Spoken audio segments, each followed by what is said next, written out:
What's up, everybody? Welcome to the Blue Collar Boardroom. I've got an exciting guest. Hey, if the conversation is good on this podcast, is the one that we've been having for the last 2 days, these guys are in for something special. I'm with a friend of mine, Taylor McCarthy. First saw him on an interview with Grant Cardone, a Power Players interview. He was one of the young guns, and I was like, man, if this guy's up there in this spot, I want to be there.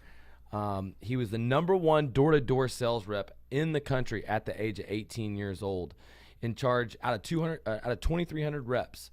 And in the alarm industry, for 3 years in a row, sold 380 plus to 400 accounts. What I really saw early on was when you were leading teams at Solar City, and you evolved and went into like 700 different sales teams, and I was seeing these huge sales meetings. And so, man, I'm honored to have you here, bro, because we got some important stuff to talk about, my man. Welcome to the Blue Collar Boardroom. Hey, thanks, Lee. I'm happy to be here. So our mission is to raise the status of the blue-collar entrepreneur. The door-to-door industry falls into that place. So you told me a little bit about your background. Do you identify with being like blue-collar, working class? What kind of background do you come from? Yeah, it's funny. It's funny you say that because it brings me back, right? It brings me back to humble beginnings. I go way back when, I'm going to get real with everybody. That's the type of person I am. But I watched my parents fight and get divorced at a young age. I saw my parents struggle with money and live week to week.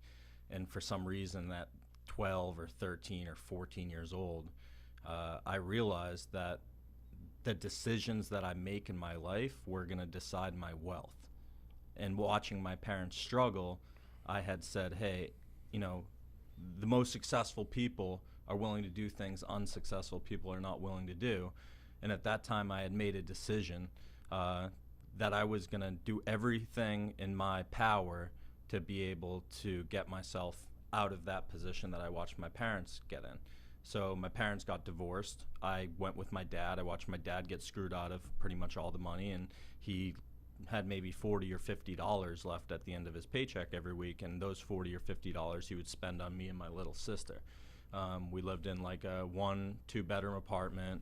And I remember eating like SpaghettiOs, beefaroni. I'm not saying it's like the hardest life in the world. I know people have had it harder, but at that time, it's tougher than I had it. At that time, I had realized that, I had to make certain decisions young in my life to get where I wanted to be, because I realized at that age that I didn't want to be put into that position. I don't want my future family to be put in that position, and that was very important to me early in my life. Yeah, I mean, for me at 18 years old, I remember it was like a month after I'd turned 18 years old. So I'm like fresh, I'm legal. At 17, you can't sell door to door. And before that, I was a golf caddy. And at 18 years old, understanding I always worked off 100% commission as a golf caddy.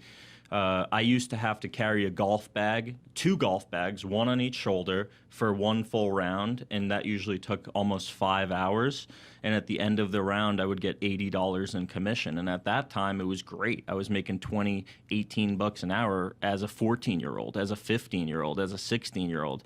And then me and one of my best friends, actually, we were the 2 only caddies at one of the most prestigious golf courses in Massachusetts to ever complete double doubles. So we'd carry 2 golf bags on our shoulders for 4 or 5 hours.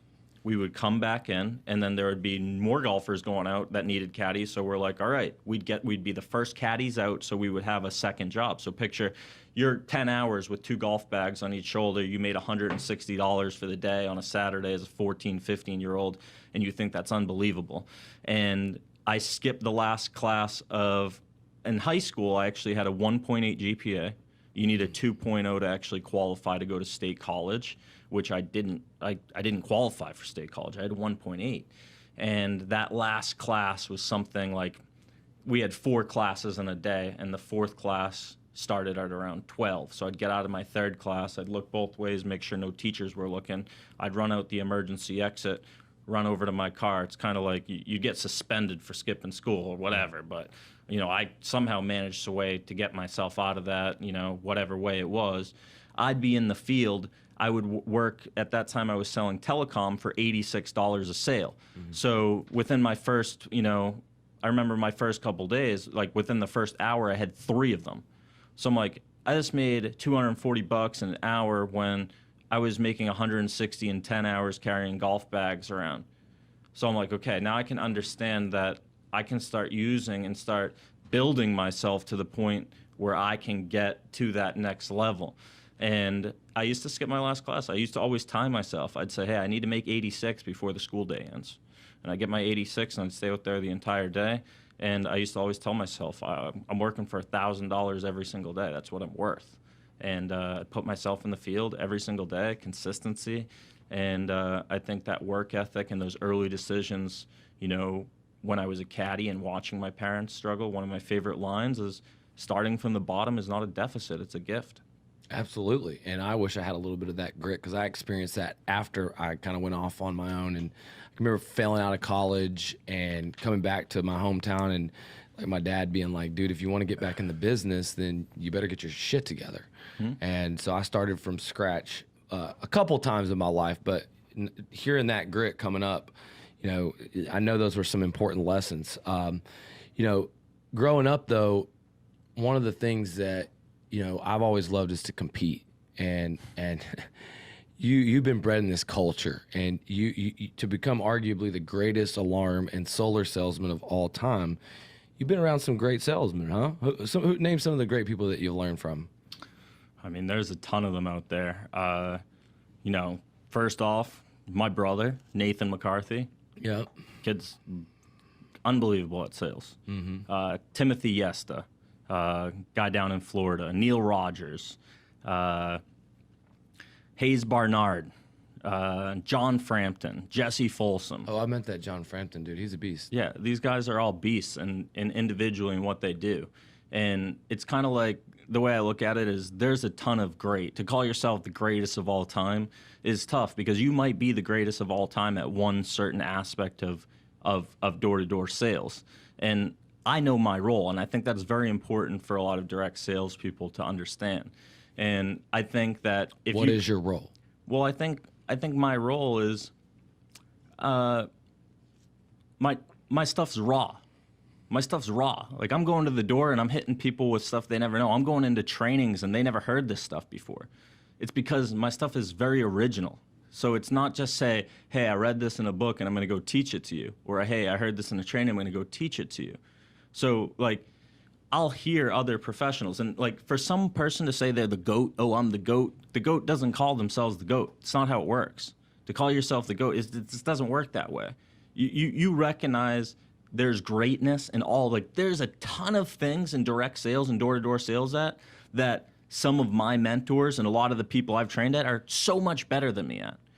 But I think where it comes to me is just that raw door-to-door. Like, when I got into direct sales, losing was never an option. Like, I didn't come into this to be second place. Like, there was an absolute certainty that I had when I started that there was no chance. And, like, the trophies prove it. Like, and when I was 18 at a company called 2020, there was 2,300 sales reps, and I had made the decision that I was going to get to the top.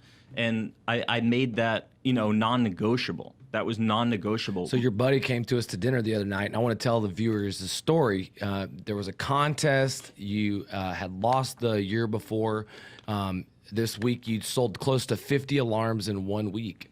And, you know, basically he talked about you working all day without eating. You were just having this insane drive, just knocking more doors, talking to more people, staying in the field, staying focused. And, you know, people that watch this might think about building a sales team, but how they can imagine having a guy working on commission that won't eat because he's so sold for selling for his company. How did that happen? What happened? It's the pain of loss, right? Yeah. The pain of loss. Like, I've won some, I've lost some, but I'm still undefeated. That was a competition that I had absolute certainty that I was winning. I was not losing it. This was not a single competition, though. If it was a single competition and it was just me versus one other person, there's no problem with that. Let's go backwards, because if you're in contracting and you're watching this, they have a tournament bracket way that they can and explain to these guys how this contest might work. So this specific competition, there was a qualifying for it where they had like 4 weeks of qualifying, and then the top 8 salesmen on your team would be considered the all-star team. And these 8 individuals were seeded, and there was 16 teams in the bracket. So if you were one of the top 16, you'd make it into the bracket. At that time, I think we were maybe the 3rd or 4th seed, somewhere in that range. So picture it's me and 7 of my best friends. This isn't like, hey, these guys work for me. Like, it's not. It's my friendship, and the way that I choose to lead is to say, hey, it's my job to get out in front and lead the pack. But deep down, like, these were the guys. Like, I love these guys, right? So we're in this competition, same type of competition. And the previous year, I had my best week where I'd sold 31. And to do 20 alarms in a week is, I'd say, less than 5% of people, not even. To consistently sell 20 a week, it's relatively unheard of. So I had sold 31 the week before, and I had almost 50% better than most of the best production. And we had got to the last day of the competition, and we were up. It was so close, but we were up, and we were in Michigan. They were in California, so they had the time zone difference on us.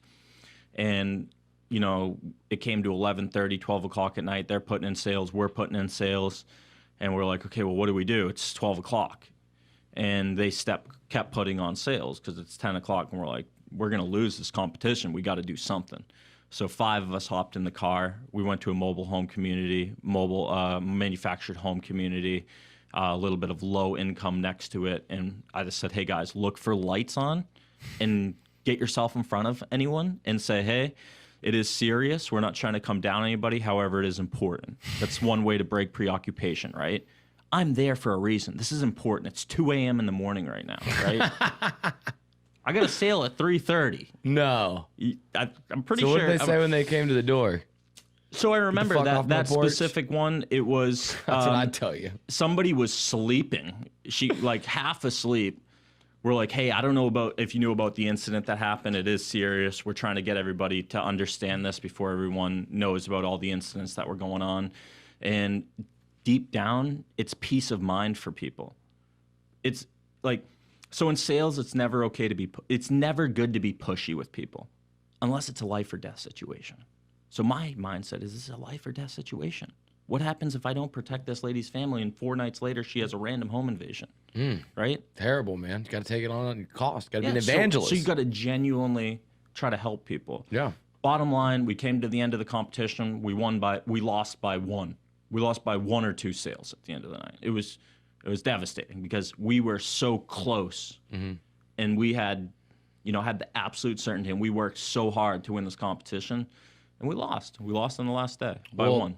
I would say that you're a better door-to-door salesperson than me because I was not raised around all those door-to-door greats. And whenever you have that type of level of competition, basically, in Carnegie Steel, they had a problem with a production plant, and he started putting the number of units that plant produced that day, and then the next day the night shift produced more, and then the day shift produced more. I mean, when you have a group collaborating, it just creates pressure. Pressure makes diamonds. You rise to the top of those mountains. Now, in roofing, there was some greats that I learned from as well, but we're building jobs. We're actually dealing with insurance companies, and you ask me, why don't we have thousands of sales reps? And it's because we've been so kind of stuck in the old way. And that's what I really want everybody to pay attention to, is there's a movement of transparency. There's a revolution where the people are getting more power, the information, the tools. And if you're in direct sales and you're only selling one product, you're missing out on a lot of opportunity. I mean, heck, we were out and we saw somebody do a stucco door-to-door sell in 2 minutes. I'd never even seen the pitch before. What was that? I mean, there's so many ways in direct sales to make money. Why is door-to-door still relevant over, say, digital marketing? I think door-to-door is relevant because it's an emotion, right? It's an emotion. It's emotion. I'm transferring emotion from myself and my product to you, and I'm servicing you in a way more than you expect. I heard Jeff Mendez on a piece of content say that a sale is confidence, but it's transferred. And once the confidence is transferred from you to me, then that's when the sale is made. It's confident, and it's knowing everything like the back of your hand. if you're not an expert, right? So I could be very logical with somebody. I could be like, hey, this is why it makes sense. But that has nothing, that's not going to get them to the finish line. What's going to get them to the finish line is my conviction. So if I go through this process with you, you'll do it. So I want to hear a little bit more about your journey, because you have told me that you earned $500,000 a year for a while. Then you got to a point as a door salesman that you consistently earning over $800,000 a year, and you were in charge of 700 sales guys. Now, how old are you? I just turned 30. So you're in your 20s making this money. So talk to me about how you started going from best salesman to leading sales teams, and how that started to transition. Yeah, so it's kind of like the analogy that I'll put is kind of like going from a Jerry Rice to a Jerry Jones. You know, when I was selling alarm systems, I was still managing a team, but my number one focus was to be the number one sales rep. Bottom line. Second wasn't an option. There's 3 straight years that I spent in the alarm industry, and every year I had got the Salesman of the Year trophy. And then I got to the solar industry because I said, hey, you know, I've been traveling 6 months at a time, living out of my suitcase, 4 or 5 months here, 4 or 5 months there. And I said to myself, I want a vehicle, and I want to be able to build something from where I'm from. I want to leave something. I want to have a lasting impression. And that was the reason that I had moved back with 4 of my friends, 4 of the guys that I'd worked with. There was 5 of us to start. And we had organically built that thing. You know, we had organically built that thing. We realized Solar City as a vehicle would help us build that. So it was easy selling when they knew who they were and they knew the story of the connection to the Musk family and stuff. Well, yeah. I mean, we had shirts that said, I work for Elon Musk. And now, he was the chairman of Solar City at the time, which was acquired by Tesla, but his cousins, Lyndon and Peter Rive, were the owners and CEO of the company, and guys that we would actually communicate with. So it's like when you have, you know, high-level leadership from Elon Musk's cousins, and then you learn how to go from... Did you learn anything about running a company from those guys? Yeah, I mean, because as an entrepreneur, you know, within that company, you're running your own company within the company. So, you know, the time you put into your sales you were team, responsible for all the sales reps. So yeah, at that time, I was the director of sales, and I had helped organically build mostly all the teams on the East Coast. I had a partner in this, a very good friend of mine, Jesse Folsom, and he really, like, this guy really helped, like, kind of get the best out of me. So, like, my role and where I focused on was the recruiting. Like, I brought all the guys, and then I brought the leaders, developed them, not only through my personal sales at the beginning of Solar City, but also by actually showing them, and then, you know, making them feel much better about themselves. So getting the most out of the sales reps, instilling the confidence in them, teaching them all the different ways to get to that. So it's like, it's hard to learn how to make a lot. How'd you do that for 700 people? Because you said you did it all through WhatsApp, which is incredible. Because, I mean, I use GroupMe, and, you know, using technology to communicate and lead teams, I can usually tell the culture of a company and how well they're selling based off of their group chat. Yep. You know, we use Zoom meetings in my office to get our sales meeting out to everybody, to get our managers meetings out. And those things, a lot of people aren't using to run sales teams, but you say they're crucial. 100%. So 700 was 900 was right around the maximum amount of people that we had on the East Coast. But it went down as low as 100, 300 at some times, you know, so I would say our max was 700. But the way that you performance manage these people, we use like Zoom conference calls. WhatsApp was very important because you can send voice messages, individual messages to them. So like if I had a sales rep that I wanted to motivate for that day, I could personally message them, you know, a 30-second WhatsApp audio while I'm driving to the meeting, you know, and I can hold them accountable, you know, and tie them down to their goals. So I think that was very fulfilling for me, because it's like, you know, you're going from, you know, understanding where I came from, and then taking some people that had never made over $1,000 in a week. Some people that had $200-300 in their bank account at the time. Some people that I lent money to because they didn't have money to continue with the job that are now making hundreds of thousands of dollars. Now, with that high income and high reward and huge impact, you know, you were victimized by that corporate mindset, that big uncontrollable thing that comes along with corporate America.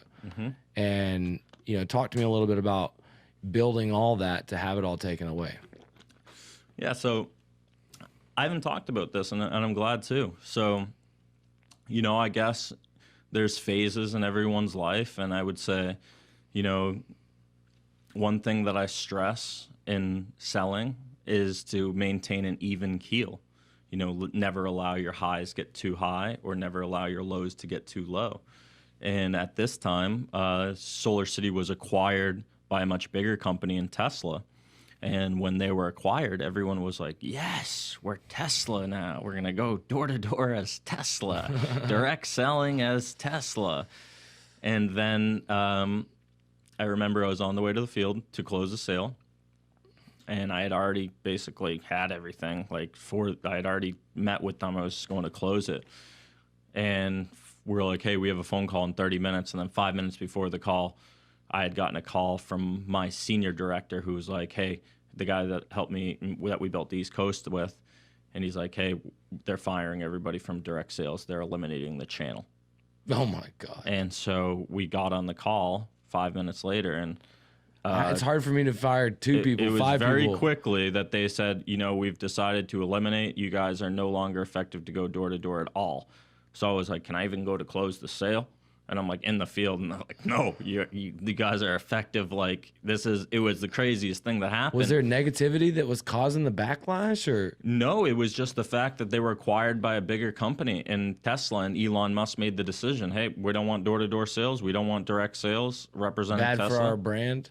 Whatever it was the decision that was made, and then it was just like that. And how many people lost their jobs? There was, 2,000. Fuck. 3,000 probably. That's pretty. Like a fucking atomic bomb.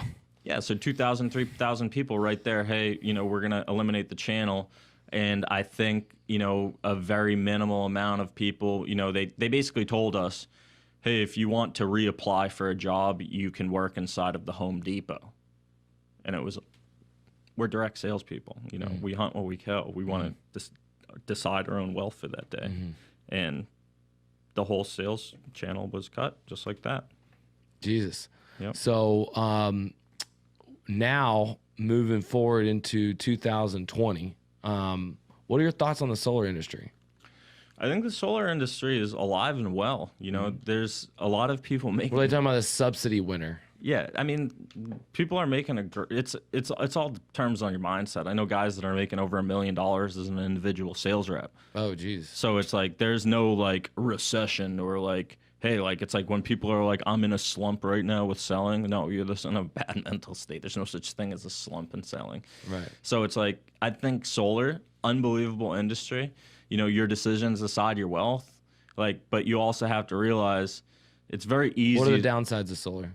I mean, the biggest problem with solar is if you're with a company that has bad operations. Yeah. Or a bad company that's going to, you know, lie to you about things. Or like a lot of people want to talk about it, but it's called a bait and switch with a lot of companies in direct sales. In direct sales, a lot of companies will tell you one thing up front and they'll lie to you. And then they'll switch things up after the deal was already made. And I think that's something like a common mispractice that hasn't been talked about. Yeah. Or like, for example, if you earn a certain amount of money and then, you know, you're owed X amount of money, they're like, hey, well, if you sign with us for the one more year, then we'll pay you that money. But if you don't, we're not paying you that money. That was already earned. When I was first year selling alarm systems, I was a rookie, but I sold 380 alarms at the end of the year. I looked at it, it was almost double. These are good Christian men. I mean, I'm not going to go into that. I don't know anything. I'm not talking religion or politics here. But at the end of the year, I'd sold 380, and I was waiting on a 10 or a 15 or a 20% back end check. And it it was for $38,000 that I mean, they just told me, hey, we're not going to pay you. And the company, they said the company went under this, but it was money that was earned. You know, I went out and knocked those doors, and I produced that business. So it's like, you know, if you talk about, you know, validity, and if you talk about like transparency, like this stuff doesn't get brought up in direct sales, but you know, the guys on the bottom, the guys that are out there grinding, if they go out and get that, you know, business for the company, why is the business shorting people? It's disgusting, you know. And, you know, one thing about my business is we've stood behind every job we've ever done. You were talking about longevity before we got on this podcast. We've been doing insurance restoration since 1993. There's only getting hurricanes and hailstorms worse. You know what I mean? And our industry is only getting even wider. There's more claims. There's more buildings out there getting damaged by storms. You know, and that promise of standing behind every roof, that means that my company hasn't changed over all these years. It's transcended into, you know, standing behind every promise. Now, when you make a deal with somebody, you know, there's some things. Sometimes you don't get the deal clear up front. And when you don't get the deal clear up front, that's when there's a problem. You know, and in my history, you know, every single time that someone didn't align with my core values, couldn't keep up with the pack, and was sort of asked to leave, they've always had something bad to say. But essentially, you know, when in the roofing business, what we've struggled with is teaching people to do the whole job, because that's what I always try and teach people to do, because our profit's not made until the final check is collected. And so basically we have to, you know, pay for 60% of our job as material and labor, and those jobs, whenever they don't get collected, no one gets paid. And so basically, you see people come into my industry and want to get paid the largest commissions in direct sales, but they don't realize the reason why we get paid that is because we're selling the whole time. Just like you're selling the whole time you're a caddy, you're selling the whole time that you're in the roofing business, because if you do a shitty job on the last two holes caddying, you're not getting a tip. Of course. And it's the same deal goes with doing the roof, and it's a longer process. So, you know, we've been doing operations for a long time, 40,000 roofs or however many. Well, I think as sales professionals, so there's usually a rift, right? There's the sales side, and then there's the operations. Sometimes there's like, oh, well, we're sales and we're operations. We tell you what to do. No, it's got to be a collaboration. Yeah. But at the same time, until you go to a company that doesn't operate the way that you expect them to, you know, then you start appreciating and understanding how important the operations is in direct sales. You know, like if I go out and personally sell, a lot of people, you know, I need 2 personal technicians. I need to have 2 personal technicians with me to keep up with me. You know, if I want to get the same day installs. If I'm like, hey, I'm doing 8 today, not one installer is not going to be able to do 8 in a day. You know, you need 2. So like, you know, I go to one house, and you know, that's what I always tell people. I mean, operations so important. They go to these companies, they're offering them more money, or they're trying to say they're better, but the truth is like if they don't build the jobs, then nobody gets paid. Of course. And we've been doing this so long, you know, the proof is in the results, and no one else in our space really gets results for other people or themselves like what we do. So, you know, that's why it's really, really important for us every year. You know, we buy our $1 million producers Rolexes. You know, every single week we, you know, are writing the big checks and sharing them out on social media. And those guys are the ones that are doing the job. And it's so funny out there, you make waves because the people that were with us in the beginning of the pack, they don't see themselves getting those checks, and it's my fault. You know what I'm saying, right? Well, you look at direct sales, right? And you reason like, hey, why is there so much mediocrity? Why is there so much turnover? Why aren't sales reps at the same company for 10 plus years? Why aren't sales forces, if you can teach somebody to make $1 million a year, why don't you have 15,000 sales reps, right? Well, why? It's because I think the reason there's so much mediocrity is because people don't understand all these different like ways to close, transition, break preoccupation, so on and so forth, but also they need to have the backbone or the vehicle of the company that's going to support them and be able to grow. And I think that's something very, very, very important in direct sales. Yeah, and so like my big picture is to have a company that sort of has multiple legs. You know, a roofing division, a solar division, and you know, you even talked a little bit about the alarm industry. What do you love most about the alarm industry? Alarm sales. So those are pretty fun. I think it's the highest paid commission that you can sell and install on the same day. Boom. So that's why you love it. It's a handoff process. You know, there's not much follow up after this. So it's just wham bam. Thank you, man. It's a raw boom in and out. However, it's not like, you know, you're a fly-by-night salesman. You know, these people are hugging you. I'm taking pictures with them. They add me on Facebook. They have my number if they ever need anything. But guess what? If I go in there and I completely delight them and I give them way more than they expect, and then the installer goes in and the installation sucks, then what? They don't like you. Then it was all for nothing. That's how important ops is. Yeah. But going back to, like, you know, what's so fun about selling alarm systems is there's no callbacks. There's no like, hey, can you come back tomorrow? Like, no, this is a little bit different. Like I said, we did want to pay for maybe about 2 more. You probably know George and his wife Tatiana on the corner. So let me explain this to you again. There's no callbacks. Yeah, so that I didn't do any callbacks. Can I have your business card? Like, no, this is a little bit different. The only callback I would do is if it was a single wife at her home or a single husband, right? And this is like talking about like spousal objections, like, oh, my wife or my husband isn't here. No, you take the process as far as you possibly can without being pushy. And then once you realize that sense, that instinct on if I keep pushing, I'm going to be pushy, you just set the appointment for as late as you can that night. Say, all right, I have another appointment at 8:30 on, do you know where George Street is? Oh, yeah, that's the one right here? Okay, cool. So once I finish up with the Robinsons, I could actually come back over, like, after theirs. Would 9 o'clock be okay, or is that too late for you guys? No, that's good. Okay, cool. I'll stop by at 9. Now, this is at 3 p.m. during the day. What's that going to force me to do? It's going to force you to get another deal at the end of the day. It's going to force me to stay out there till 9 o'clock, and then the next person that I have that their husband or wife isn't home, I'm going to schedule their appointment for 8:45 or 8:30, and then 8. So then it gets to the end and it's dark out. I've already got 3 deals on the board from finding people home, and now I'm meeting with these single wives that I brought them as far through the process as possible, and I built the excitement as much as I could. So when their husband came home from work, that it's just, oh, hey, how's it going? Shake hands. Come on in. I'm going right to the kitchen table. It's a no-brainer that you have the opportunity to look at all these like different great sales. And I think, you know, you in the door-to-door industry, you got somebody says, oh, no, solar only, or oh, no, alarms only, or oh, no, roofing only. And everybody's afraid to lose their people. Everybody's afraid to lose their crowd. And so, you know, I have an idea to just bring a group of people together, get the best training, get the best people in a room, and let them make their own decision. What do you think about the roofing business? I mean, you were out for one day. What was it like? I mean, knocked one door, got one sale. And what walk me through that?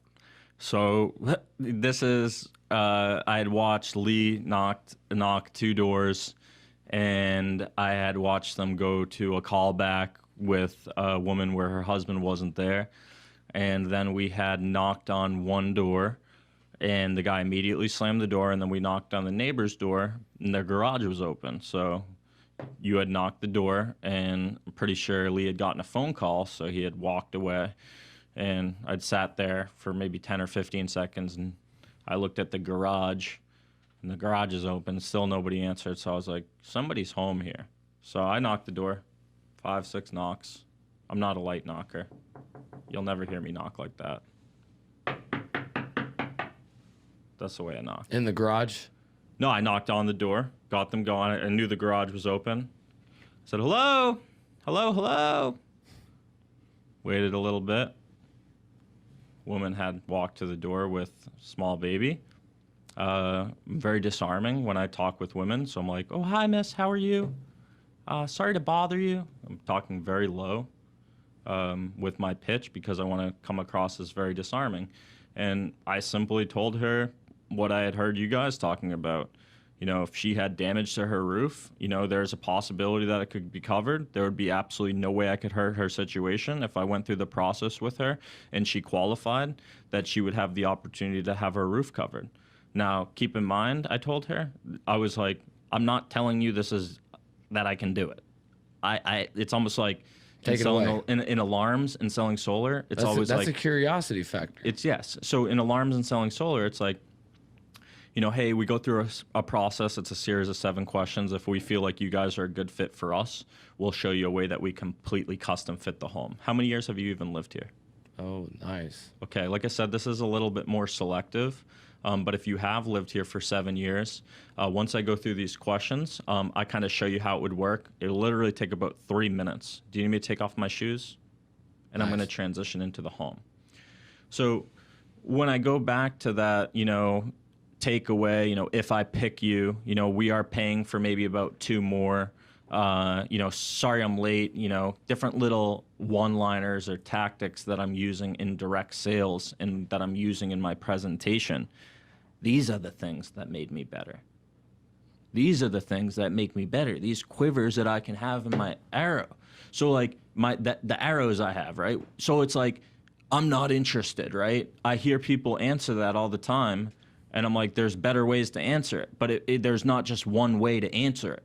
So it's like, if you can learn all these different one-liners to add to your presentation, that when the customer objects or when the customer's concerns come out, guess what I'm hitting them with? I'm hitting them with 1, 2, 3, 4, 5, 6, 7. J. Douglas Edwards, he's the godfather of sales. You can research from the 1950s. He's the one that taught Tom Hopkins. J. Douglas Edwards. He says that. We got your master class. I've been doing some help with Taylor as a vehicle for top talent. We're helping Taylor get his one-liners, the way he overcomes objections, his closes. And let me tell you, I endorse this guy as one of the best door-to-door guys, if not the very best that I've ever met. And you know, I swear, if you've been in the roofing business as long as me, you probably sold a lot more roofs.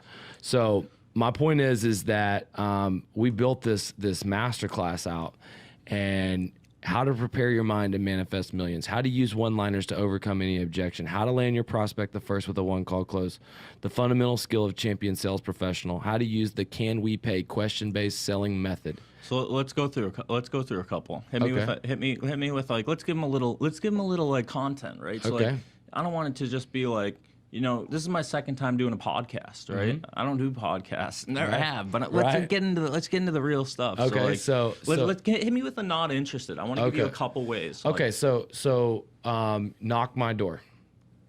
All right. What product? Sell me an alarm, because yeah. All right. Cool.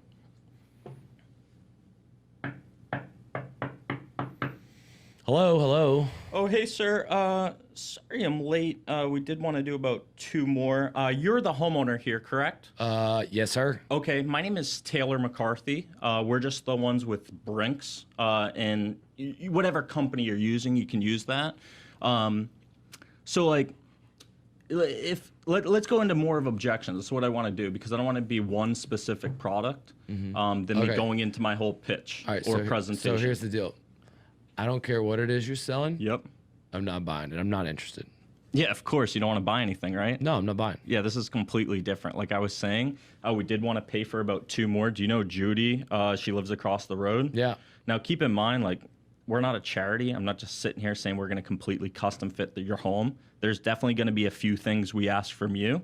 But bottom line, you're going to fall into 1 or 2 categories. You've already known about this because you've talked to people, or it just sounds way too good to be true. Well, you want to know what the catch is, right? What's the catch? The catch is simple, sir. Like, you have to help us out by keeping the sign in the yard for the next 5 years for advertising. We're going to want to be able to use your name as a referencing to be able to create credibility. And then also, we're going to have you agree to a non-disclosure. If a neighbor asks you to say, hey, we're part of a special marketing program, we got a pretty good deal, you hold on to the brochure. If they ask you, you're just not going to show them your paperwork. You show them the brochure and say, I got a pretty good deal. Nice. All I do is I go through a series of 7 questions. They're called Can We Pay questions. If we feel like you guys would be a good fit for us, we would actually show you a way that we would consider paying for it. All right. Let me hear about these questions. How many years have you guys lived here? We've been here for 8 years. 8 years? Okay, cool. Do you need me to take off my shoes? Sure. Okay, cool. And then I would go into transition into the home. And I would build a report at that time, and I would always start off with, hey, there's going to be a couple things we ask from you. So if you hand me the piece of paper, I'm going to go through this process with you. You can use this process in any sale, right? We could do the same closing transition in solar. We can use the same transition in telecom. We could use the same transition in roofing. We could use the same transition in home improvement. We could use the same process in lawn care. So it's not just one specific industry. I like it. So this is a closing process using Can We Pay questions or the question-based selling process. Perfect. All right, sir. So you're pretty much what we call a shoe-in for this program. Like I said, there's a few things that we want from you. The shoes in my front porch. Yeah. The first thing is we want to be able to use you as a reference because that will produce credibility for us. You got to do it. You got to decide I want you. Yeah. Secondly is the non-disclosure. If the neighbor asks you to say you're a part of a special marketing program, and you have to keep the sign in the yard. Okay. Now, fair to say, the main reason you've never had a security system in the home is because if I was sitting here asking you to pay $4,000 to buy it, this conversation would have ended 5 minutes ago. Yeah. No. If you had to come out of I'm pocket. not spending money on the damn alarm system. Now, fair to say, hypothetically, if your house was broken into last night and there was an incident, I just randomly came up to the home and I was helping the other neighbors with their security systems, you'd at least take the information and consider paying the $4,000 for the peace of mind knowing the fact that somebody was in the home when they weren't supposed to. Yeah. Okay. So these questions that I go over will determine whether or not we feel as if you're a good fit for our program. Now, we're not a charity. We're going to ask you for those three things. But with quality control in mind, these questions will determine whether or not we pick your home. So the first thing we would start with is your main keypad, kind of like being right here. We'd cover all the doors. I'm not going to go just because I want to show you how the closing process works. But, say I'd lay out a system for, $4,200, so on and so forth. I've tied you down to that first question indirectly that said the only reason that you would buy this system is if your house was broken into, right? So you already told me you wouldn't pay for it, but you would consider it if that happened. So I'm going to use that to my benefit. The first question I have for you, sir, is definitely one of the most important questions, and I need you to be straightforward with me. What's that? Do you feel as if you're doing this, and keep in mind, we're only paying for the homes that we feel like are a good fit. Do you feel like you're only doing this because we're completely paying for it? Like all the equipment? Or do you feel as if you're doing this because you're actually serious about protection of the home and family? No, I care about protecting my home and family, too, but it's a good deal. I mean, both. Okay, but would you be doing it more just because you're not paying for it? Yeah, Or, more because it's, you're going to hook me up? Hook me up. but it's more because of that than the serious protection of the home and family. No, the home and family is more important. Okay, I mean, level with me, sir. I'm going to be straightforward with you. These are pretty easy to do. It's not like pulling teeth. If the only reason you're doing it is because we're paying for it, you're probably not going to use the system, and we would never pick your home. If you're serious about the protection of the home and family, that's the reason that we would end up using the home. Okay. So serious. I'll ask. So you think you would use the system? Yeah, I would use it. Okay, so do you feel as if you'd use the system more when you're completely away from the home and the house is empty? Or do you feel as if you would use it at nighttime when you guys go to bed? Both.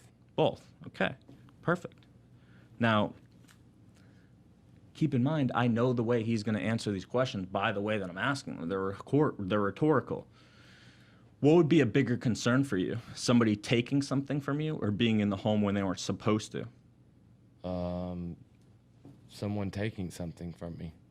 So somebody taking something from you would be a bigger concern than somebody being in the home when they weren't supposed to? No. I like nobody needs to be in both. Both. So, and that's exactly why I have a system at home. It's more of a peace of mind thing for me. Mm-hmm. So you guys don't have a garage here. When you pull the car out of the driveway, you have what's considered an open carport. So you pull away for the day, somebody watches you leave, they go into the home when they're supposed to, and your home is completely vulnerable. It's your peace of mind that you're protecting as well. So how do you feel as if a system like this would provide you with peace of mind? I think it would fit for sure. It would give me peace of mind. Perfect. How do you feel like it would provide you with peace of mind? More when you're away from the home, or more like when you're working? Both when I'm away from the home and all that. Yeah, and I'm gonna be straightforward with you, sir. This system isn't really for you. It's more for your wife and your kids. You can protect the home when you're here, but when you're gone, it's gonna give you peace of mind, and it's gonna give them peace of mind. So you're answering the questions very well. Like I said, this kind of determines whether or not we're gonna end up paying for this portion of the system. But one of my most important questions is, in the past 5 years, has there been a specific product or service that has led you to be vocal about your satisfaction? Meaning, do you feel as if you're the type of people? Oh, yeah, I got a roof, and the insurance company paid for it, and I referred him to like 10 people. Really cool. Yeah. So the next time you go in, the next time you go into a Walmart or a Best Buy, you're going to be required to go up to 13 people you don't know and actually tell them about. No, I'm just kidding. I'm joking. I'm kidding, man. Okay, so I want you to be familiar with how the system works. If the alarm goes off, it's going to audibly make a noise in the home. We're going to come through a speaker. We're going to ask you for a safe word. If your safe word's bananas, you say bananas, they know everything's cool. Now, hypothetically, if you're gone from the home, you're at church, you're at the supermarket, you're gone, the house is empty, Bill and Ted come into the home when they aren't supposed to, and, you know, we come through and we say, Lee, is everything okay? Lee, is everything okay? And nobody answers.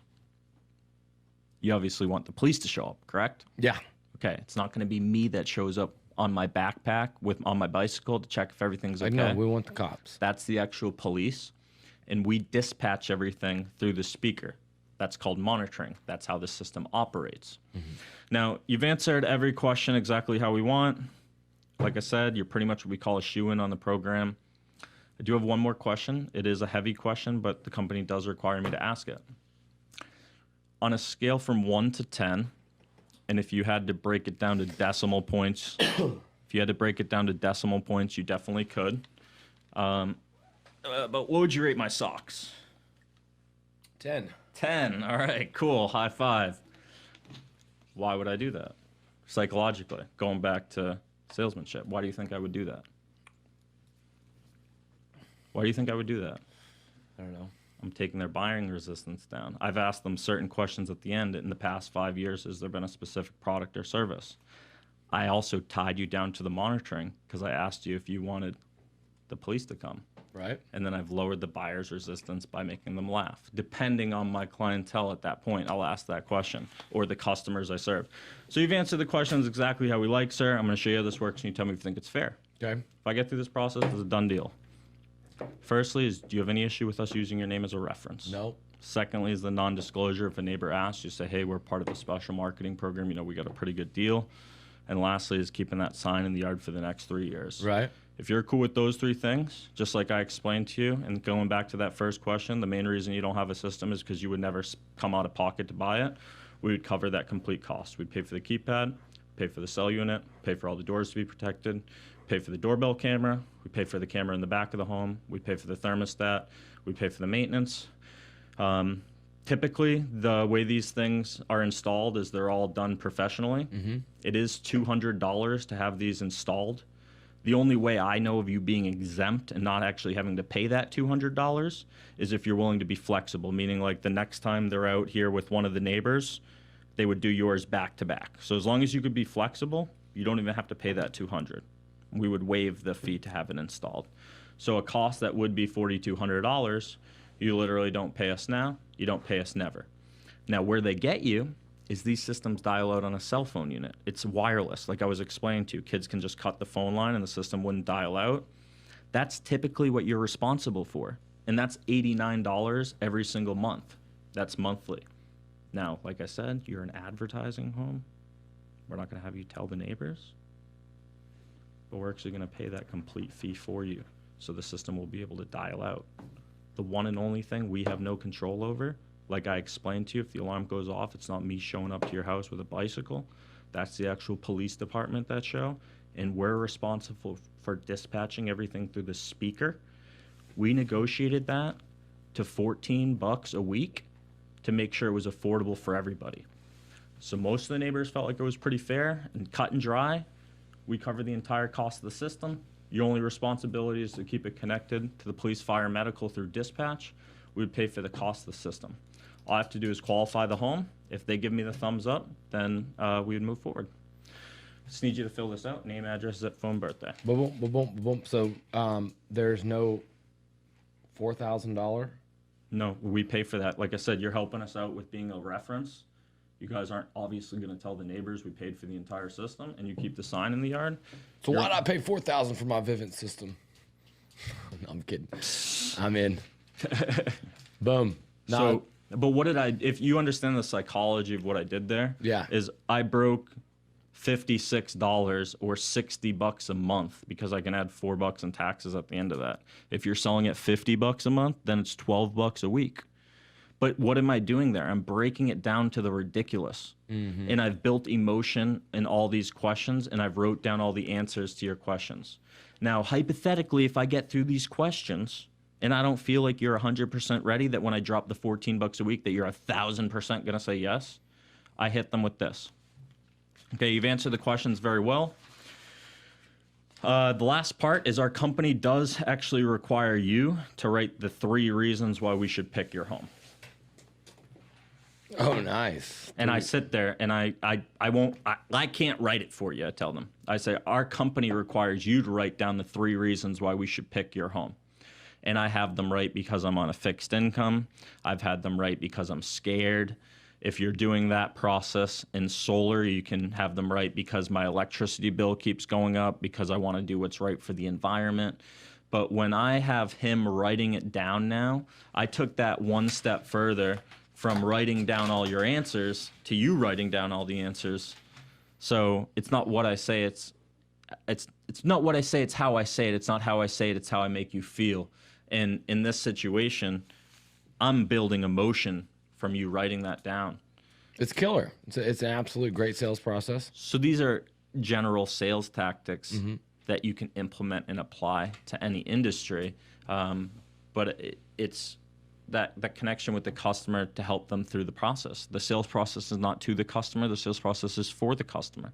A lot of the times you have to hold their hand and take them through the process. A lot of the times I have to be so repetitive. I say things 6 times until they get the point. Like, some people say don't be repetitive. Like, you have to be repetitive because some things in one ear and out the other one. People don't hear all the words that I'm saying. So we're about to get to creating this course, and as I go through it, I'm pumped to see the end result and what's about to happen is a movement. We're creating an evolved influencer, one that's skilled up. And that can we pay method, I mean, we just went through a whole little example. I think we can cut a clip of this podcast and put it right into the course. Keep in mind, that's just one tactic. Like, going back to what J. Douglas Edwards says, the reason there's so many peons in the business of sales is because people only know 1 or 2 ways. So, like, I want you to do this. Like, tell me you're not interested, and then once I handle the objection, I want you to tell me I'm not interested again, like from a different person. I'm going to show you 2 different ways right now. Keep in mind, there's a bunch of ways, but there's, I think, 2 ways that are better than any way to handle not interested. Okay. I'm not interested. Yeah, of course, sir. You don't want to buy anything, right? No, I don't want to buy anything. Okay, this is completely different. Like I said, we did want to do about 2 more, and then I'm moving off of it. A lot of the times when you hear the first objection, I don't even address it because it's just smoke screen. Well, I really don't need it. Like, you don't understand. A lot of you guys have come through here and offered me solar, and I just don't. I'm not taking a $40,000 loan. This is completely different. Okay. Keep in mind, we haven't picked your home yet. It's a little bit more selective. But if I went through this process with you, you would do it. You weren't thinking about canceling your account with National Grid for your electricity, right? You guys weren't thinking about, like, buying a bunch of Yankee Candles. I'm kidding. Obviously, you're not going to cancel your power bill. I definitely feel as if people hesitate to pay full price on things they don't need to. How long have you had National Grid, or how long have you lived here?